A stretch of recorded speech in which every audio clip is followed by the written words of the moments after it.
Hello, British literature students. Welcome to what is week 12 and the beginning of, the end of October and the beginning of November, which is essentially the final month of the semester. So by the end of November, we'll almost be done, and there's a couple of days in December there, but those are like final exams week. So this is it. We're coming down the home stretch. All right, so because of Hurricane Michael, I have extended both week 11 and week 12 into this upcoming Sunday. So, this is when we start this book. This is the 21st century. So we will be done with the Victorian book, except for the final assignment when I have you read Oscar Wilde's The Importance of Being Earnest.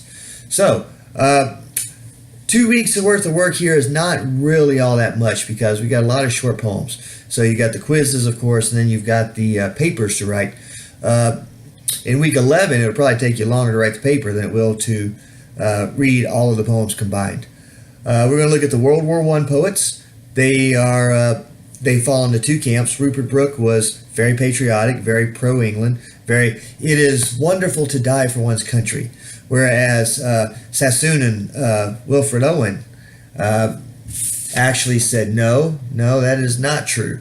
What is true is that war is horrible and people die terrible deaths, and there's nothing glorious about those deaths. They are painful, they are ugly, they are bloody, they are not all that good. And Owen and Sassoon fell into what's known as the trench poets, because World War I was, at the time, the most destructive war anybody had seen, and would remain so until World War II.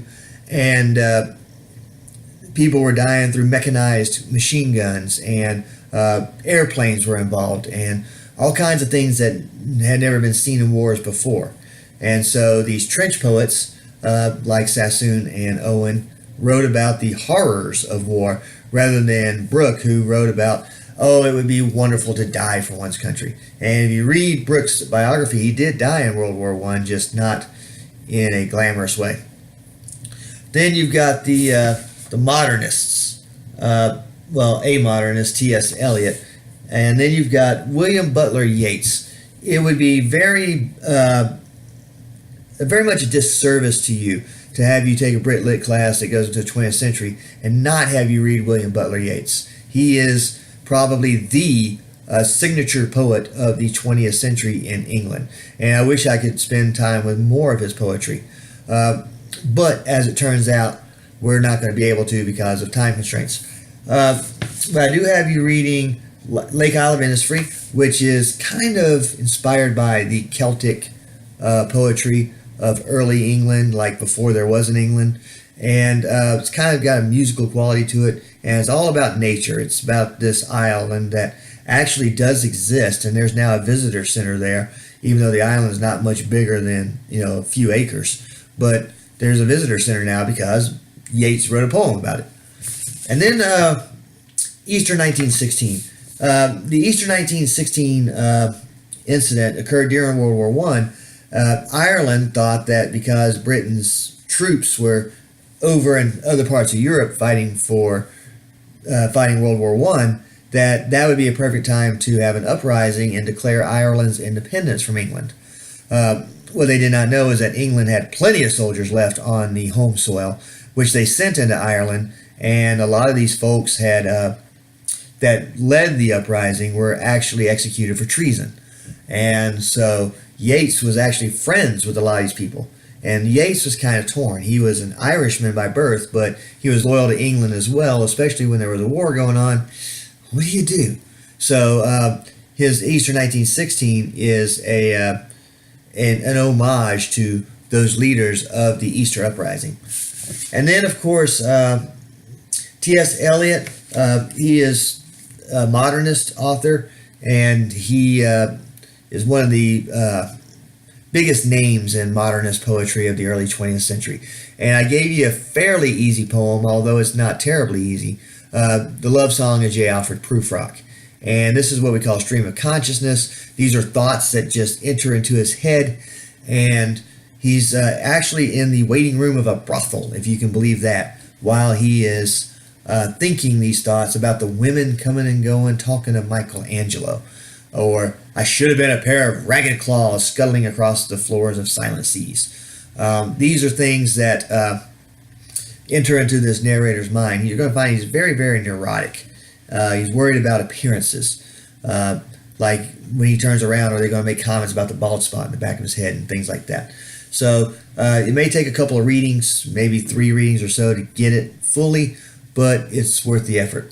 And then, of course, one of the epic poems of the 20th century, and it does not really fall into any camp, that's why I threw it into this week, and that is Dylan Thomas's Do Not Go Gentle Into That Dark Night, or That Good Night, excuse me.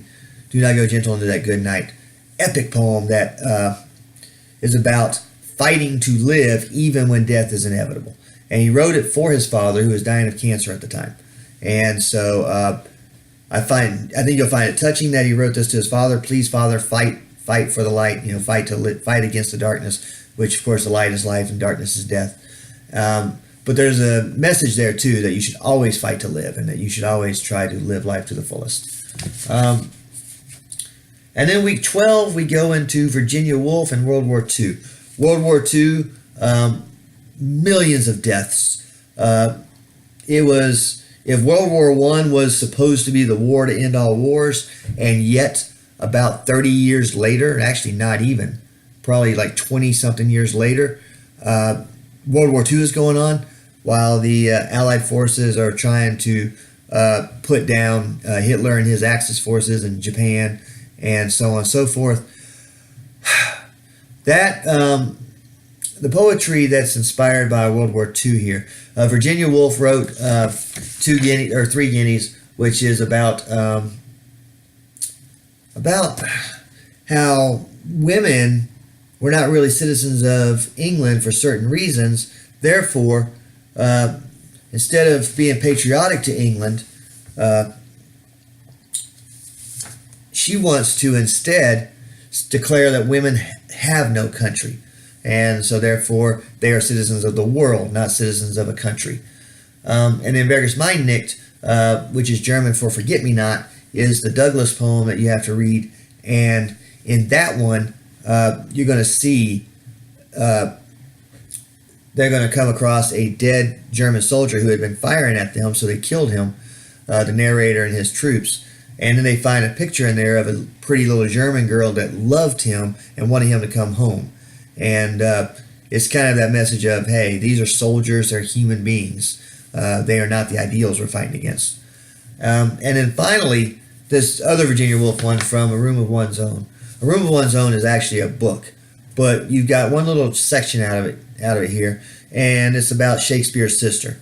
And Virginia Woolf poses the question, what if Shakespeare did have a sister named Judith, which in reality it was his daughter, but she got that name from somewhere. But what if Shakespeare had this brilliant sister that was just as much of a genius as he was, but she ended up being repressed because she had to marry and bear children and do all the motherly, womanly things?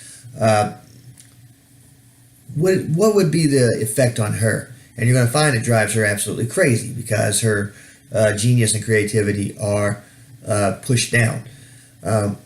She's also going to make the argument in the beginning of this about how Shakespeare's women were heroic. You have Portia, you have Desdemona, if you can call her heroic, or you have Cleopatra, you have that queen from Twelfth Night. You have all these heroic, strong women, but there's no mention of women, except for the fact that men are allowed to beat them, mentioned in any of the factual literature of the time, or in the histories of the time, or anything like that. So there's that weirdness there.